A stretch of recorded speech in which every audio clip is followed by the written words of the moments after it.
Finally, under cross-examination, he admits, "Goddamn right, I ordered a code red."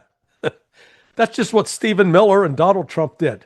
They just admitted, yes, we did it, and we're going to do it again. And the rest of the world is going, whoa, wait a second.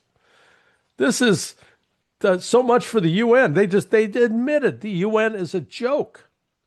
The UN not to be paid attention to. This is the law of the jungle.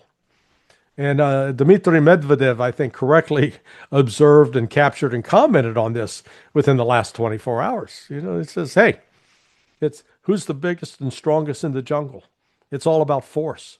It's not about right and wrong. It's not about law. Now, listen, this cuts completely against Vladimir Putin's approach. Because as a lawyer, he has been trained to actually respect the law.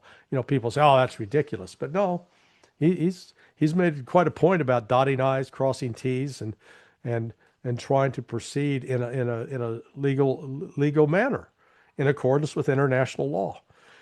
Now they're being told in the course of the last 10 days that international law no longer matters, and Russia should be prepared to act accordingly.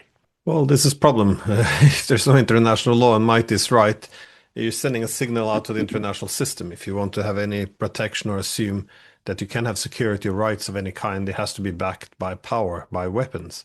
And this can encourage a lot of balancing, though, of the United States. If the US essentially tells the rest of the world the only reason we're going to follow rules is because you have power you can use against us. And I think this is awakening to many states, because with Venezuela, the Europeans seemed shocked that, well, why don't they just say the magic word of democracy and freedom? That's why you went into Venezuela. Then it's legitimate, and we can support it. But instead, they just said, no, it's oil we want. It's our hemisphere. Yeah. Get out. It's our oil. And then, of course, when they said, also, we want Greenland, and the Europeans, they went, well, why?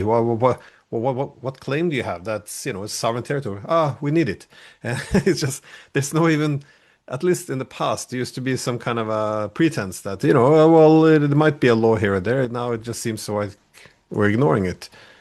These are the tactics of organized crime.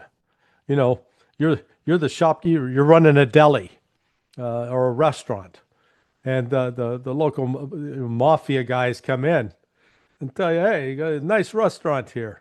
You're going to be paying us. You're going to be paying us 25% of your profits every month going forward, because we'll help you keep the restaurant nice. And if you don't, the restaurant's not going to be so nice.